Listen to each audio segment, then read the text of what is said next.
దేశం కొరకు చేయబడిన విజ్ఞాపన ఆలకించిన దేవుని స్తోత్రములు. ఇప్పుడు మనం చదువుకునే వాక్యం సమూయేలు 2వ గ్రంథం 21వ అధ్యాయం 10 నుంచి 14 వరకు.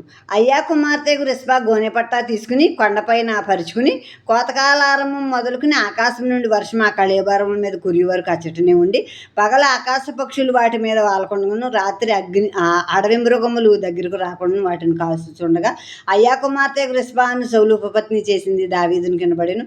కాబట్టి దావీదు పోయి సౌలు ఎముకలను అతని కుమారుడని అనాతాన్ ఎముకలను ఎబిష్గిలాదు వారి యొద్ద నుండి తెప్పించెను. ఫిలిస్తీన్లు గిల్బోవాలో సౌలును హతం చేసినప్పుడు వారు సౌలును యోనాతాను బెత్షెమెషు పట్టణపు వీధుల్లో వేలాడగట్టగా ఎబిష్గిలాదు వారి ఎముకలను అచ్చట నుండి దొంగిలి తెచ్చియుండిరి. కావున దావీదు వారి యొద్ద నుండి సౌలు ఎముకలను అతని కుమారుడైన యోనాతాను ఎముకలను తెప్పించెను.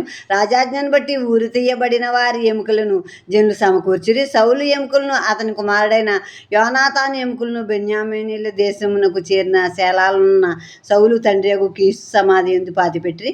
రాజు ఇలాగూ చేసిన తర్వాత దేశం కొరకు చేయబడిన విజ్ఞాపనము దేవుడు అంగీకరించెను. ఇక్కడ ఏంటంటే ఫస్ట్ గిబియోనీలని వీళ్ళు యెహోషువ 9వ అధ్యాయం చదువుకుంటే వీళ్ళ గురించి తెలుస్తుంది. వీళ్ళు సంధి చేసుకుంటారు. ఇశ్రాయేల్ ఐగుప్తు నుంచి వచ్చినప్పుడు మమ్మల్ని మాకేం ఆంచేది, మీతో మేము యుద్ధం పెట్టుకోం అని చెప్పినప్పుడు యెహోషువ వాళ్ళతో సమాధానపడి సంధి చేస్తాడు. మీ ప్రాణాలకు మేము ఏమీ హాని చేయం అని చెప్పేసి బానిసలుగా పెట్టుకుంటాడు. గిబియోనీలను ఇశ్రాయేలీలు వాళ్ళు పెట్టుకున్నారు. ఇప్పుడు ఈ సౌలు కాలంలో గిబియోనీలు సంహరించాడు. సరిహద్దుల్లో ఉన్న వాళ్ళని చంపాడంట. చంపినప్పుడు కరువు వచ్చింది. దావీదు కాలంలో కరువు ఎందుకు వచ్చింది ప్రభు అని దేవుడి దగ్గర విజ్ఞాపన చేస్తే సౌలు గిబియోనీలను చంపాడు.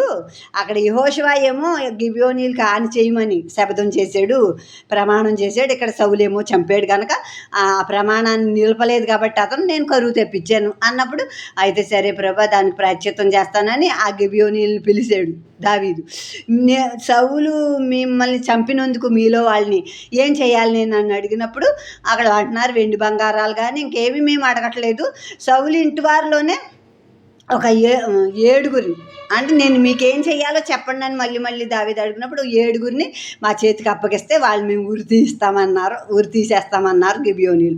అప్పుడు అలాగే ఇప్పుడు సౌలుకు భార్య అయిన రిస్పాకి 2 కొడుకులు, సౌలుకు కూతురు మేరాబు, ఆమె 5గురు కుమారులు, మొత్తం 7గురిని సౌలు సంబంధుల్ని 7గురిని ఈ గిబియోనీలకు అప్పగించినప్పుడు గిబియోనీలు వాళ్ళని తీసారు చెట్ల మీద ఒకే రీతిగా ఊరి తీశారు.